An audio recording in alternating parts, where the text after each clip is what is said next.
We're about to go live here. Just a sec. There we are. Oh, my.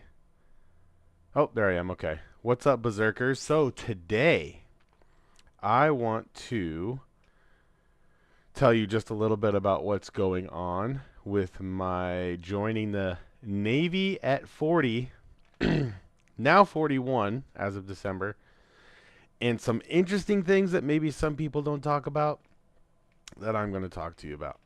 Okay? Let me see if I can make my picture bigger here. Can I? Yes, I can. Okay, so what we're going to do is first I want to tell you I got the Christmas virus that everybody gets. I don't know, some freaking cough or something. I don't know what it is. I've had it for about a week now, and I go to MEPS. So I go to the hotel on the night of the 5th, which is Monday, which is wait, hold on. The 6th, I mean, sorry. Tomorrow's the 5th, which is Sunday. So, yeah, I'm going on the 6th, okay? And then Tuesday, the 7th, is MEPS. I'm going to drive myself down there. I'm not taking the shuttle. And, yeah, so I've had this freaking nasty sickness, and I've just been taking it easy. I still eat the same. Um, I've been taking all kinds of zinc, vitamin C, like overdosing on it, vitamin B12, P5P, all kinds of stuff like that, right? So hardcore vitamin stack and eating right and still getting my steps in around the apartment complex. Now, I do have like right at the end of diarrhea. So if what the reason I'm bringing this up is you have to show your butthole when you go to MEPS, okay? You have to show your butthole. You have to literally bend over, grab your cheeks, and spread them. And for me, I don't want to go with a freaking diaper rash butt crack. I'm sure nobody else wants to. So, one pro tip that I have for you, if you have diarrhea, is to number one, don't overuse dry toilet paper, okay? Utilize baby wipes. Another thing, wash your butt multiple times a day in the shower with water, okay? So what happens is if you wipe your butt too much with dry paper, you get something called anal polishing, okay?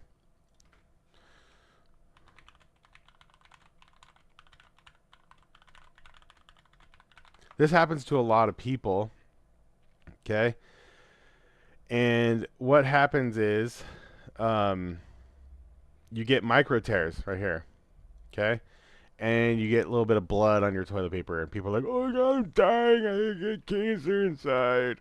That's not even what it is. You literally are wiping your butt too much, wiping your butt too hard, because nobody wants a dirty butt, right? That's not like you're gross or anything. You're just wiping it hard because you want to clean it. Okay.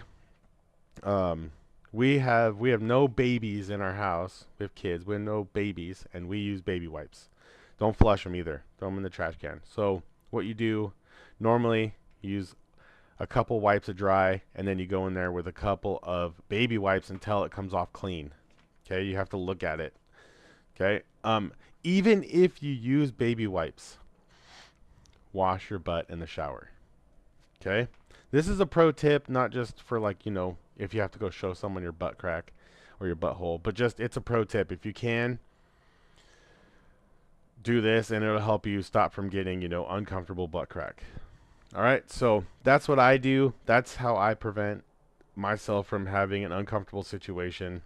And being 41 years old, I've learned some tricks over time on how to take care of myself um, that I can pass on to you guys.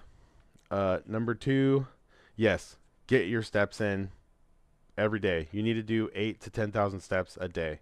You don't have to run them all, but you have to get that much activity. So I play video games and stuff like that. Yep. And then I take a break and I go do 3 laps. It literally takes 15 minutes to walk 3 laps around my apartment complex. That's 1 mile. There's nothing to look at. It's not interesting. So I take my phone. I look on social media while I walk. Instead of sitting and looking at social media, I walk. Okay. Super easy. Make sure you're doing that. Um, Another thing, because I'm older, okay, because I'm older, I have to do a lot of stretches. Let's see. Let me angle the camera down. So they're going to test your guys' flexibility and stuff like that when you go to MEPS, right? So you have to be able to touch your toes, okay? So every day, try to keep your legs straight. Go down slow. I don't think you actually have to touch your toes, but when you do this, they look at your spine and they look at all that stuff because you're doing this in your underwear. And they want to see, you know, if anything is hurt. So if you are flexible, obviously you're not going to be like, "Hoo-ee." So I just do this slow. I don't bounce. Minimum of 10. Sometimes I just do it till I'm bored. I do this a bunch of times throughout the day. This is for your hamstrings. And these things get really tight. They get really tight, you guys. Okay? If you can't touch the ground like I am, just go as far as you can. If you can only go to here, go to here. Don't bounce it. Just go to here and hold. Come up. Okay? But, you know, you should be able to touch your toes, touch the ground. And for me, even for me, if I hold this, it starts to burn right here. I don't think they make you hold it. For me, I can hold right here without any discomfort, but I can stretch a little further. Okay? Another one you could do, this one is for the quads. Let's see if you guys can see this, okay? You can do this on the couch. You don't have to do it on the door. I'm just showing you on the door because that's where we are, okay? So you put your foot on the couch. Put this part of your foot on your couch and sit up straight. And do this for 10 counts. Some of you won't be able to sit up straight. You're going to be stuck like this. Okay? Because this is hard. This took a lot of practice for me to be able to sit up straight like this. And this is pulling tight on the quad. My quad is like super tight. It's like almost feels like it's flexed. Okay? This is a little weird because I'm doing it on the door. It's a lot easier when you do it on the couch, which is why it's called a couch stretch. And this, you could do this, you guys, while you're watching TV. You could play on your phone. My left side's not as flexible as my right side, so see, that's why my shoulders are back versus just my back being straight. So I have an imbalance. My right side, my dominant side, is more flexible than my left side. But still stretching, still kind of like forcing it but not bouncing. And just do like 3 sets of those. Do 3 sets for about 10 seconds. Okay? Then you have another one here called the world's greatest stretch. It's a 3-part stretch, the world's greatest stretch. But this one is my favorite. So you do one leg at a 90, okay? And you're going to put it outside of your shoulder here. The other leg goes straight back, okay? And then the hand opposite of the knee that's bent goes to the ground. And then you take this hand, this arm that's next to the bent one, try to touch your elbow to the ground. And then touch like this. This is 1. Do 10 of these.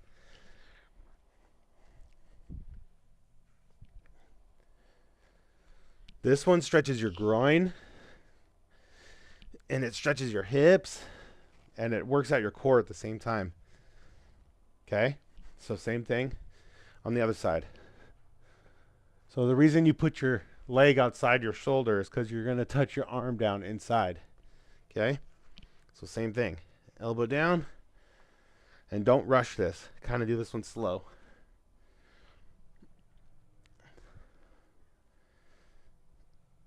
All right. Another one for your core. Put your hand on your hip. Put this elbow down. And just pick your hip up so your body is straight in line here. This is good just to warm you up. Warm your core up. and you do this on both sides. The reason you do those is because you're telling all of your muscles to wake up. So it's going to help support your back, all that kind of stuff. Another one, oh, hopefully you guys could see that with my green screen on. I thought I turned it off. Let me see. I could have swore I turned green screen off. Oh, I think it's in my OBS is doing that.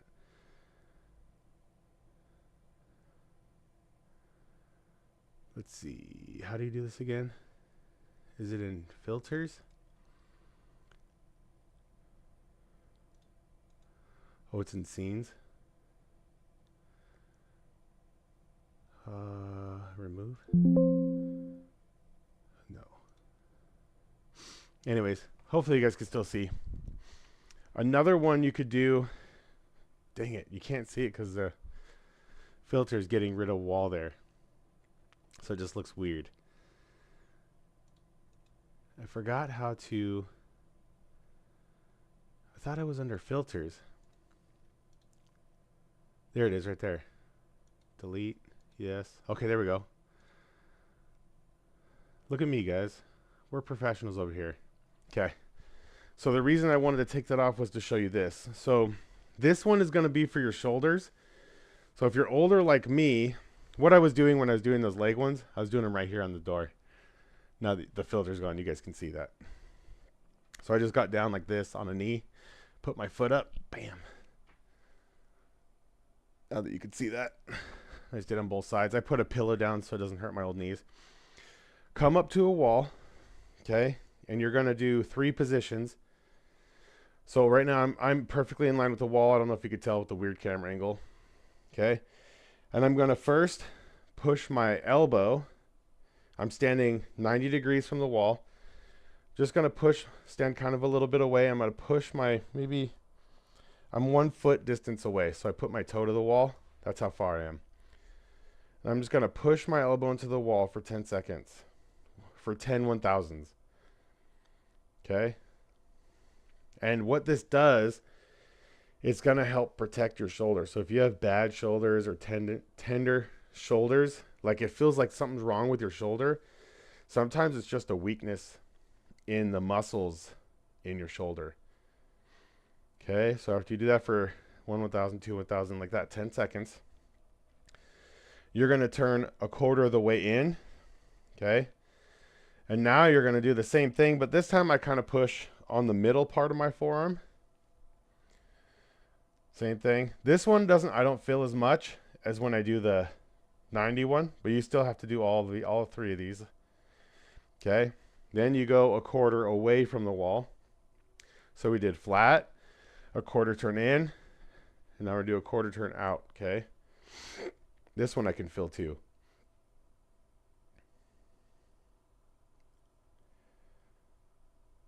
Okay, because they're going to test your shoulders and stuff. So you want to make sure all these muscles are awake and they're all being used when they go to test. Next one, you're going to take your hands and you're going to put them out in front of you. Okay, and you push them together. Same 10 seconds, but it's going to be 10 1,000s. You don't have to push really hard. Okay, not like you're crushing the can. You just kind of push and then break. Do it again. 3 sets of this, okay? For me, I have kind of tender elbow tendon, so I can actually feel it in my elbows more than in my shoulders. I can feel my shoulder muscles helping. Next one, you're going to take your hands one on top of the other and push your hands against each other. Again, your hands are going to be out. And don't push hard, especially if you have tender shoulders. It'll hurt. You kind of got to build up to it. And after you do 10 seconds like this, switch your hands. And it'll feel different because this one you're pushing up and this one you're pushing down. So when you switch hands, you're going to be pushing up on the other one and down on the other one.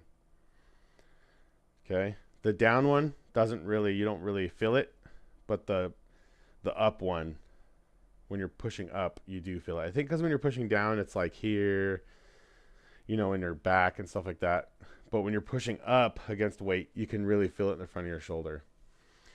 So those are things that I do to help, because they make you do tests like where you put your hands up and then slam them down and you have to stop before you hit your sides.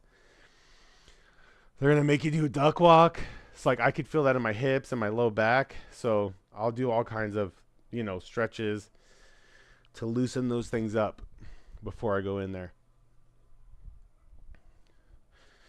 So you guys should do that too. All right. Does anybody have any questions on... Some people have been asking me, hitting me up in the messages about, you know, things to do in the meantime. Like some people want to go in, but they're overweight. They don't know what to do. Ask me questions in the comments, and I'll do a video about it. Some people did ask me. One thing you could do, get your steps in. Minimum, that's every day, no matter what. Even if you work out, you need to get your steps in. Okay, 8 to 10,000 steps a day. If you don't have a watch to track, just walk like 4 miles. Okay, walk 4 miles. You need to eat less carbs, eat less fat, and eat more protein. Try to cut out all sugar. When you walk right after you eat for 15 minutes. That helps with digestion. And then any sugar, like, you know, carbs or anything like that that you eat will be used to fuel your muscles instead of being stored. Okay. Do push-ups and stuff while you're sitting here watching TV. If you want to play on your phone, go out and walk and play on your phone. Walking is not hard, and walking is very beneficial. It's one of the easiest forms of exercise you could do. Super easy to do. Before you go to MEPS, I would suggest getting super hydrated, because they're going to take blood, and you want your blood to flow easily. I don't think they're going to take a lot of blood, but I think, let's see if the internet will tell us. What blood tests do they run at MEPS? And this is just the AI answer. So they run the HIV, blood type, and RH factor. I don't know what a RH factor is. I know what a blood type is. G6PD. I don't know what that is. Sickle cell, DNA sample, urine test, drug and alcohol, pregnancy test, hearing and vision exam. Let's see. Is there an actual Navy?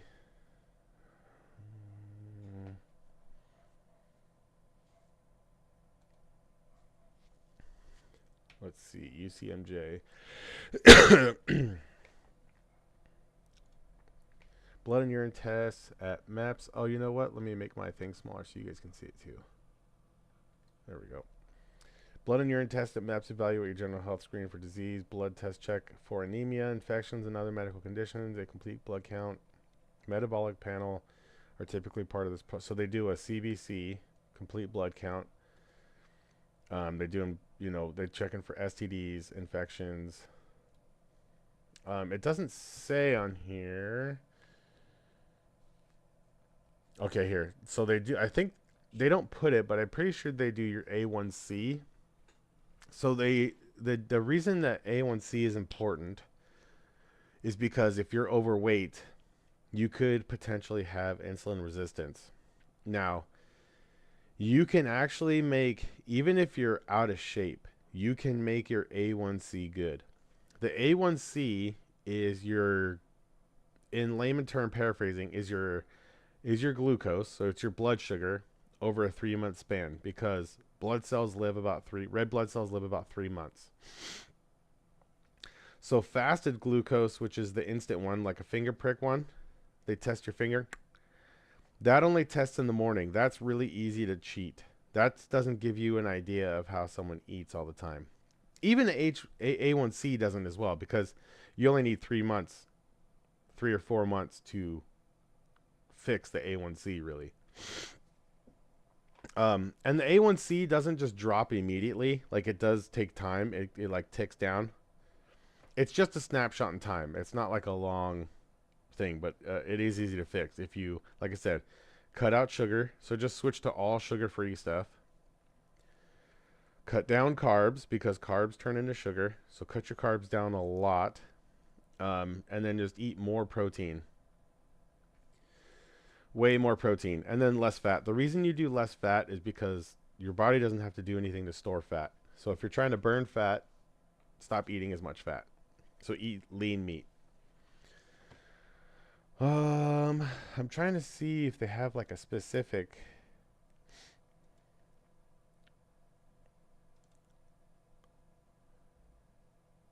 I'm trying to see if there's a specific ABQ. So that's a ABO. That's your blood type. Uh,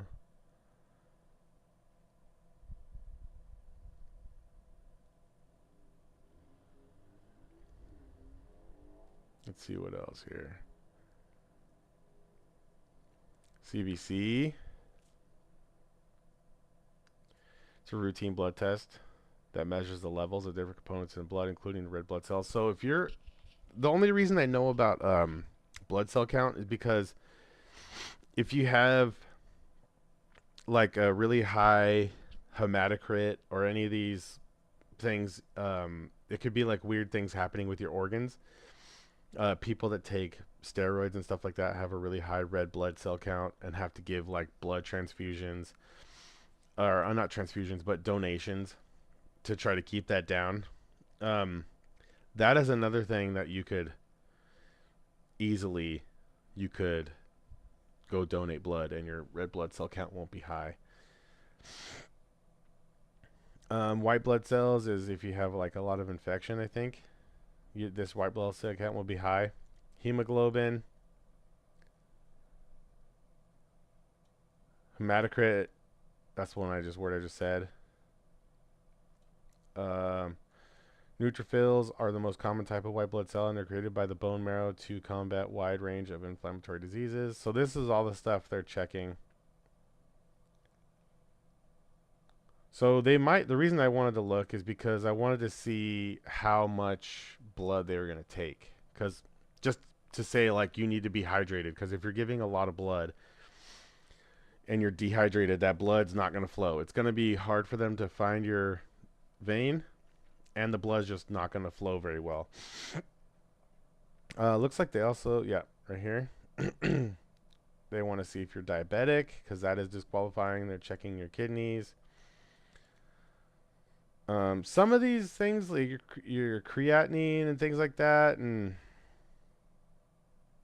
some of those numbers are just going to be off. Like, not everybody's super healthy. Don't worry about getting these numbers like perfect. Um, but if you drink a lot of like regular monsters and stuff like, I mean, that stuff could mess you up. But I would just try to eat healthy, and this stuff's going to be, pretty normal. Um, what the heck is estimated glomerular filtration rate? Oh, crazy. Testing your kidneys function to determine kidney disease stage and detect early kidney damage. Liver panel, people have been abusing alcohol and stuff like that. Your liver panel is probably not going to be good. They could see if you're hydrated or not, and your cholesterol. This is the one right here. The hemoglobin A1C is a blood test that measures the average blood sugar levels over a period of 2 to 3 months. It is used to diagnose and monitor diabetes. The estimated average glucose is calculated value that shows the average blood sugar level in milligrams per deciliter. The EAG is derived from the HbA1c test results. HbA1c levels are particularly important for military deployment screening because high levels can indicate the presence of diabetes, which can impact service members' ability to perform their duties effectively. Yeah, they don't allow diabetes in the military. Type 2, type 1, none of that. So, stay hydrated because they're probably going to take a lot of blood. All right, nobody hopped on. Um, it's Saturday at 2:36, so everybody's probably out having fun. I don't blame them. And this is a really small channel, so people don't, just come jump on here when I go live.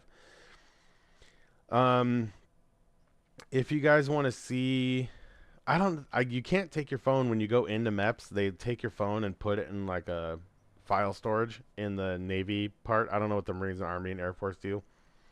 They have like a little Navy office area, and right when you walk in the door, they have your name tag sticker, and then to the other side, there's a file cabinet. They tell you to turn your phone off and stick it in there. Um, dang, look at this. This panel costs $269. What the heck?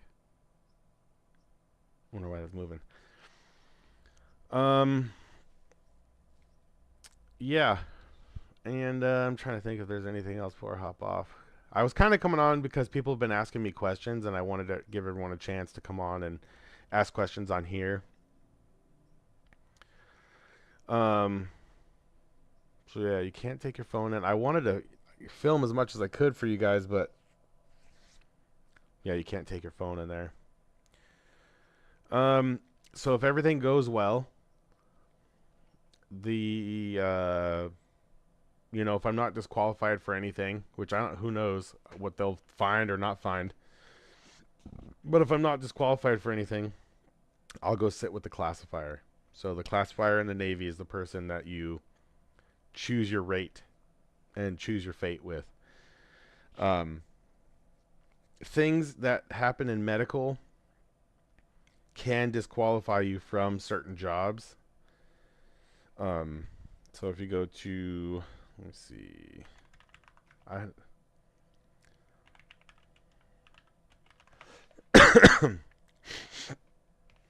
if you guys go to this website here and you go to, I don't think I'm going to be a CTI either, by the way. I don't know if I've talked about this yet.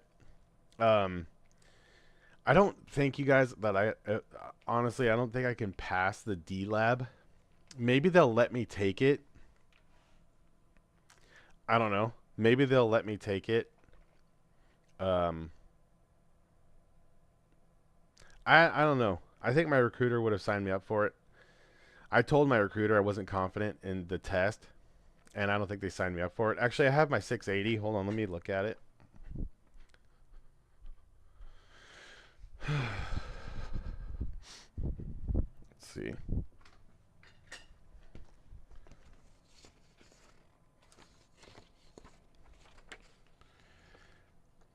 I would show it to you guys, but it has my social on it, so we'll just do this. Has my social and my address. Um, prior service member, no. Selective service number, date of birth, DOD ID, phone number, address, native born, male, not Hispanic or Latino, white, number of dependents, 3, date of birth, valid driver's license. Why did he put no? What the heck? And my recruiter put on valid driver's license, he checked no. What the heck? I think they just put no so they didn't have to put the number, to be honest. I think that was being lazy. ASRAB required to enlist, yes. Test type, initial. Exam type, full. MEPS medical exam required to enlist, yes. And then it has my name, my signature and date, and my recruiter's signature. And then nothing on the back there. And then I also have my ASVAB score breakdown, but it also has my social and my DOD ID, so I'm not gonna flash that on there. But yeah, I think the recruiter. Okay, so what I was trying to say was there's things on here that shows you um ASVAB, MK plus PC, no waivers. AR plus, so you add up your numbers here on these tests. So this is CTR. Let me go to my calculator. So AR, let's see. My AR is 51 plus, what does it say? Math knowledge, which is 46, plus PC, which is 55, is 152. So my ASVAB score is, oh, it's not even, it's not, this doesn't make sense here. Okay, but my ASVAB MK plus PC has to be, okay, ASVAB MK plus PC greater than 110. So that's me. Past ASVAB, my MK plus PC is greater than 110. And then they added something here. I don't understand what that is. I'm pretty close to that though, but it says no waivers. So I don't understand how that worked because I have tattoo waivers and dependent waivers. I don't know if those waivers don't count. I think it means like no point waivers or something. I don't know. I'll let you guys know when I talk to Classifier because I literally don't know. Must have normal hearing. So when you go to your medical, they put a headset on you like this, and they play a beep sound, like that, in one ear or both ears, and you push a button when you hear it. So they'll play it on this side, push it. Play it on this side, push it. Play it on both, push it. And it gets quieter and quieter and quieter. And you just push it when you hear it. You don't just keep pushing it the whole time because they'll know. And then, what is SSBI? Oh, it's a security clearance. Single scope background investigation. There you go. That's what that is. So you can come to this Navy website and see what you need. If we go to CTI, so my recruiter was saying that my math was just a little bit low for this one. I could get this with a point waiver.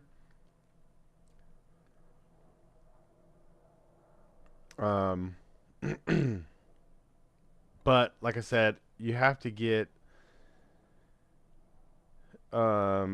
you have to do what well on the D lab, which I don't know. I just don't know. You have to be really good at English grammar to pass the D lab. It's a weird test, and I just don't feel comfortable with it. D lab requirement for all languages is 110. Request D lab test through MEPS. So maybe I could ask when I go to MEPS to take the D lab, because when I was at MEPS, they said to ask my recruiter. And I don't see on my 680. So the 680-3A is the form you need to get into MEPS. And I think they just check special. They don't actually put specifically D lab. I'll ask when I go. Maybe they'll let me take it. It's not a big deal. If they'll let me take it, I'm going to take it. So I'll ask when I go. What are some other ones I was looking on here? I think CTTs, these guys are the ones that identify missiles, frontline defense against inbound threats, and anti-ship missiles for deployed units. So they work at computers. They see radar and stuff. They identify missiles and planes and things like that before people actually shoot a missile and shoot it down. This one requires a 4-year contract. Oh, I didn't look at the other one to see what it said for contract.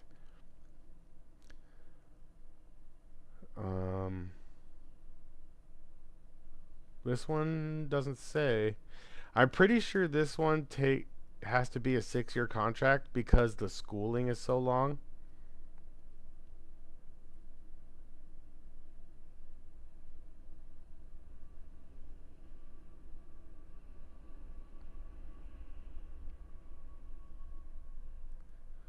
Yeah, it doesn't tell you on here, but anyways, this one tells you 4-year or 6-year. This is weird. Huh. Maybe you can have. This doesn't make sense. It looks like the score is higher requirement for 6-year. Maybe this is what's an AEF?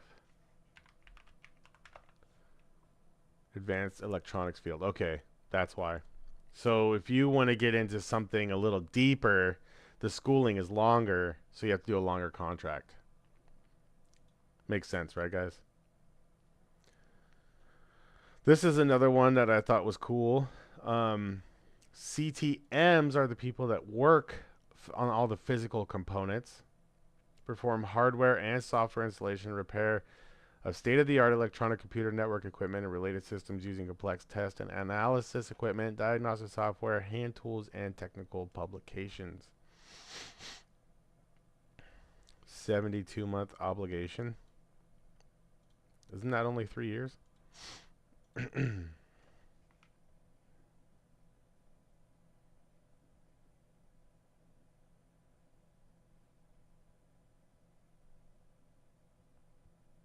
Oh, 6 year. 72 divided by 12. 6 year. That's weird how they put it like that. See how I suck at math, you guys? I have to use a calculator. I mean, I knew the formula, how to figure it out, but just off the top of my head, I am not a math person. And this one probably, my EI score, I guarantee, let's see how I did on this one. So when you take your ASVAB, you guys, and they give you the breakdown of the, let me see if I can show it to you without giving you a bunch of information here. Let's see.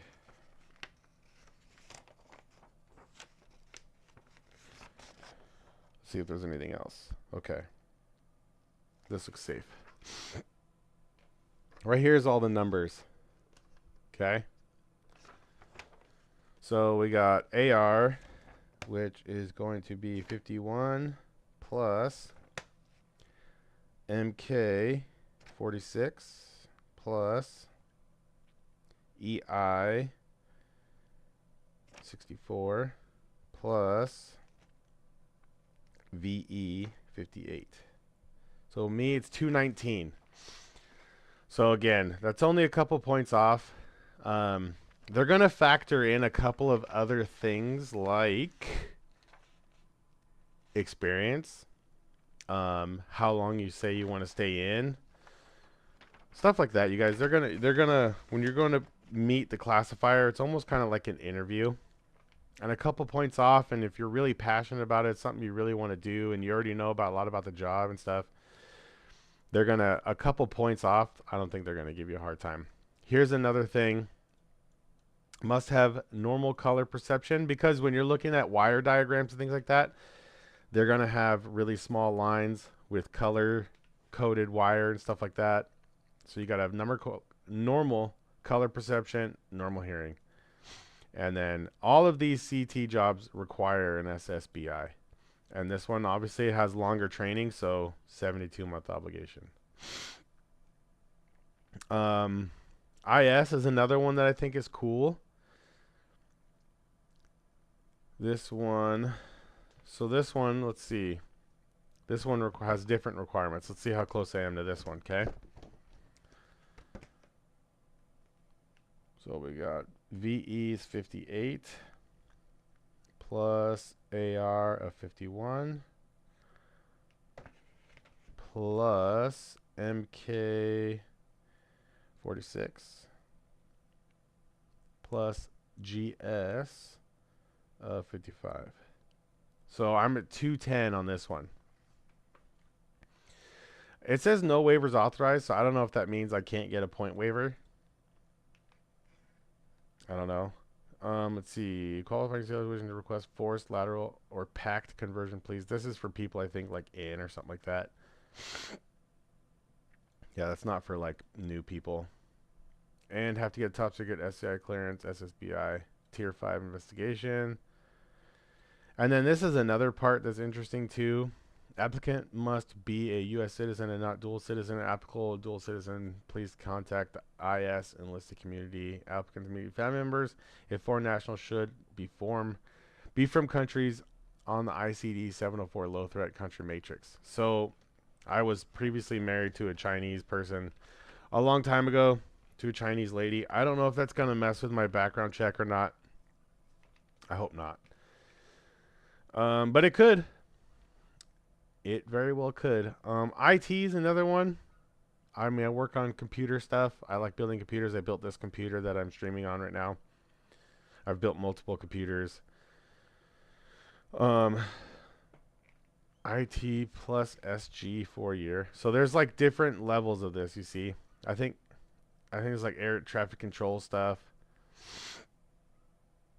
When you don't even know, like say when you apply, like you're like, oh, I want to be an IT. You don't even know what kind of IT you're gonna be until you go to A school. Or if you want to be a radar person, you could be in a submarine, you could be on a plane, you could be on a ship, you could be on land. You don't even know. So it all depends when you go into school and you learn and how well you do and stuff like that. Aerographers mate, they check the weather and stuff like that. Yep. So that's all those jobs. There's another job that I want, which is if I can't get one of those, which is an AWS. AWS, you can't even pick.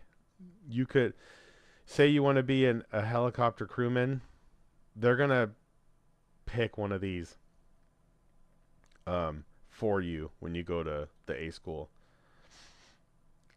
You're going to go to A school. These guys go to the same A school. And then at the end of A school, they're going to tell you basically which one of those you're going to be.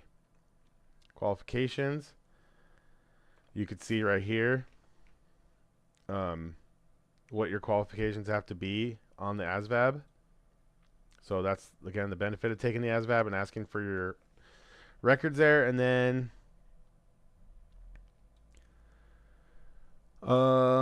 what is NACCS? Let's see.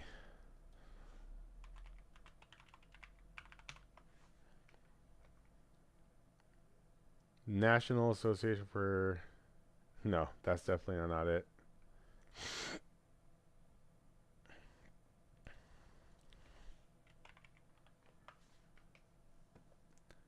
Naval Air Crewman Candidate School. There we go. So your ASVAB score will be reviewed upon classification at Naval Air Crewman what is it? Naval Air Crew Candidate School. Naval Air Crew Candidate School to ensure further qualification for a specific source rating. So like I said, the AWRs have more technical stuff than the AWSs. Like they have to know how to use sonar and all this kind of submarine hunting stuff and how to launch electronics and things like that. So they probably have more technical stuff that might be a little harder school-wise. Physical fitness while in the delayed entry program. Let's see. While in the delayed entry program, but prior to shipping, aircrew candidate must pass the Navy's physical readiness test with a score of satisfactory medium for your age and gender. So I didn't know that. While in the delayed entry program, but prior to shipping, aircrew candidates must pass the Navy's physical readiness test. So let's say I go to MEPS and I swear in, I have to do the plank, the run, and the push-ups, the 1.5 miles, the plank, and the push-ups before I even get to boot camp. Pretty interesting, right? Aircrew candidates shall sign a hold harmless agreement prior to being administered the PRT. Hold harmless agreement. What is a hold harmless agreement. Hold harmless agreement is a legal contract clause where one party agrees to not hold the other party responsible. Oh, okay. So they're going to give you a test and you have to sign a waiver, basically. Prior to being administered the PRT, drug usage, use of legal conduct. Duh, obviously. Can't do drugs. Drug waivers will be considered on a case-by-case basis. Must be American. Must have a high school graduate diploma. I only have a GED, so I don't know if that actually would mess me up. Normal color and depth perception. I can ask the classifier. That could actually, that right there could rule me out of this job. Normal color and depth perception. Vision correct to 20/20. So if you can wear glasses to 20/20, you're good. In both eyes, and correction must be worn. So if you need glasses, you have to wear glasses. Hearing in accordance with ManMed P 117 and speech impediment, no speech impediment, because you have to talk on comms, you have to talk to the helicopter pilot and all that stuff. It's very important. Everybody in a helicopter, the pilot can only see like the front. They can't see the back or underneath. So the people in the back of the helicopter are actually the spotters for the helicopter. A lot of people don't know that. In accordance with yeah, we just watched that. All applicants will test for reading aloud in accordance with, okay, must meet aviation duty minimum and maximum nude body weights as follows: 103 to 245. Oh, good. I'm under that. Disqualifying hay fever, asthma, bee sting, food allergy reaction, chronic motion sickness. Okay. Must have citizenship, character requirements to be granted a secret clearance and meet reliability standards for assignment to the personal reliability program. Normally signed to Class A school. Oh, I have that though. Oh, I think that means A school. Sorry. Class A. I thought it was like commercial driver's license, but they're talking about A school. So you go to A school after the Navy Air Crew Candidate School. The normal training cycle is recruit training, so boot camp, Air Crew Candidate School. Then you go to A school. I wonder if here, let's look up some stuff on this.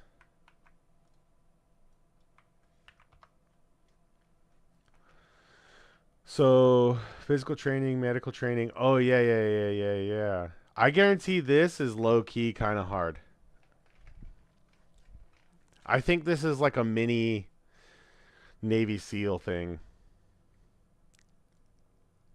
Like, not to disrespect the Navy SEALs, but I'm guessing this is kind of what that's like.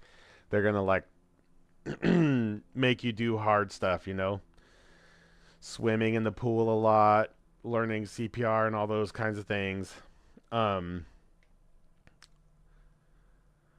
Low pressure hyperbaric chamber training, vision evaluations, training with multi-station spatial disorientation devices, like where they put you in that helicopter in the pool and they harness you in and they put like a helmet on and it's all blacked out and you can't see. Then they turn the helicopter upside down underwater, like simulating a crash, and you have to unclip your harness and find a way out, open a hatch, all that cool stuff. I mean, they teach you how to do it. They don't just expect you to know how. They teach you how to do it.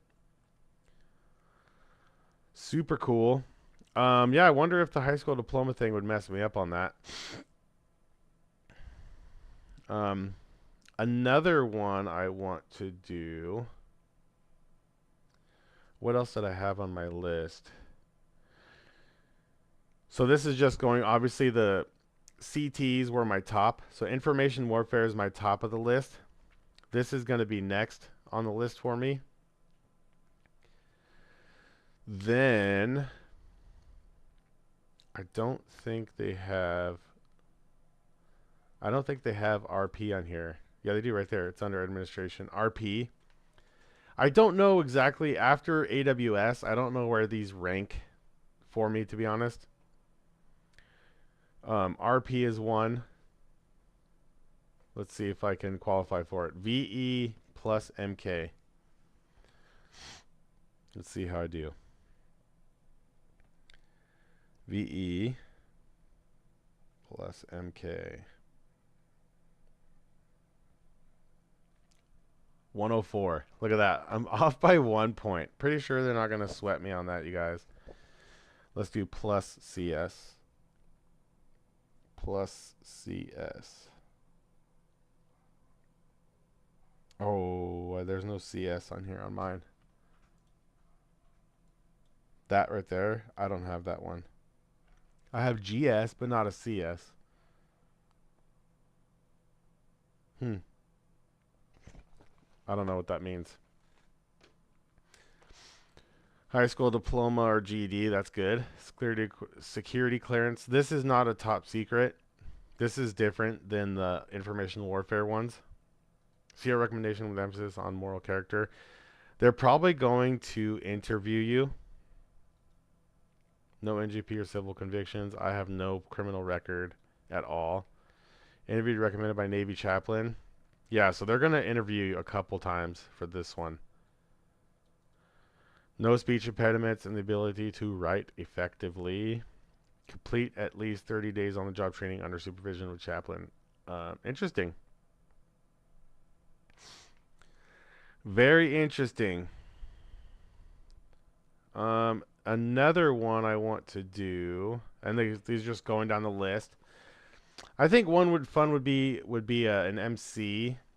I don't know how many of this they actually are doing anymore, but you're a mass communication specialist. So photographers, mate, they do social media, they do all kinds of stuff like that.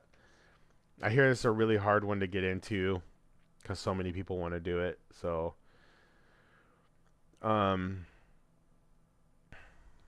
yeah. VE 53. My VE is 58, so I don't need a waiver of that. PC plus AR. What was PC again? PC.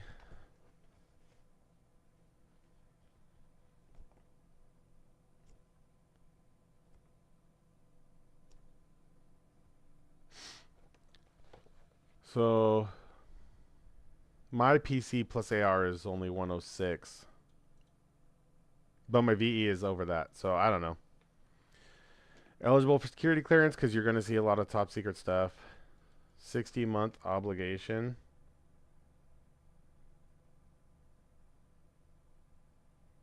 So 5-year contract.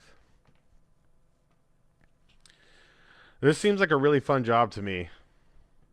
Yeoman, personnel specialist, Navy counselor. I can't do that. Some of these you need to have like hardcore school. Legal men.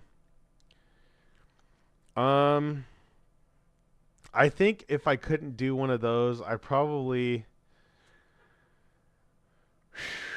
man, I don't know. I think I would want to do something on the flight deck maybe. This is the kind of same research you guys should be doing if you're thinking about going in. You want to know this stuff before you go talk to the classifier because it's going to be, they have a lot of, first off, a lot of people that they need to go through. And if you've done no research, they're going to have no pity for you. They don't have a bunch of time. They have a lot of people they have to help. So you need to do your part and do some of this research. I can't do any of these. There's no way I could make it through buds even if I wasn't too old. I'm just not that guy. I already know I'm not going to make it. I think I'd probably try to stay in something in aviation. What is a PR? Aircrew. Oh yeah, those are the people they like work on parachutes and breathing gear and life rafts and stuff like that. Um, bosun mate handler, ABE.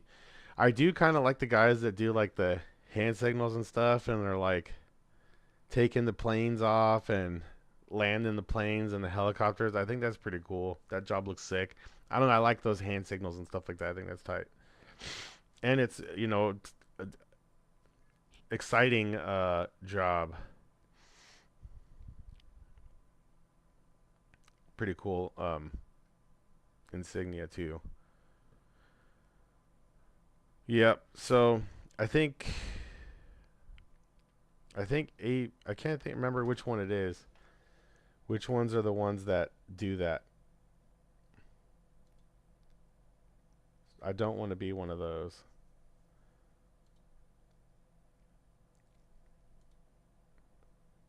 I don't want to be one of those. Don't want to be a traffic controller. But the handlers, like I think they move the planes around and stuff. Major role in launching and recovering naval aircraft quickly and safely from land ships. This includes aircraft handling, fighting and salvage, and rescue operations. Later in their careers, ABs can earn advanced AB rating, which regulates supervision of all individual specialties. Pretty cool. All right, I think I'm going to end it there. Just wanted to come on and give a couple tips, show some of the stretching stuff for you guys. Um, talk about diarrhea booty, get hydrated, get lots of sleep. Even for the medical part, don't drink too much caffeine. Do your normal caffeinated beverage. Um, they don't do the fasted glucose, it looks like, which is good because I have what's called the dawn phenomena. So when I first wake up, my blood sugar's high. That is normal for anybody, but I don't know if doctors discriminate or anything when they see that. So I'm glad they don't do that. Eat right, get lots of sleep, stay hydrated, get your steps in, stretch, don't hurt yourself, don't get in trouble, do your research, come to this website and check out the jobs, see what you're interested in, make a list. I'm going to make a list. I'll put it in here to take with me. So when I go to the classifier, they're going to appreciate I've done research and they're not going to be super irritated with me. And also, don't just accept what they offer you unless you get a really bad score and you don't have an option and you have to go in the military. Then kind of, what you got is different. But if you wanted something and you tested well and you're qualified for it, but they're just saying it's not available, you can say, uh, I don't want to sign any contracts now. I really wanted that position. I'll wait till it's available. And then you could go home.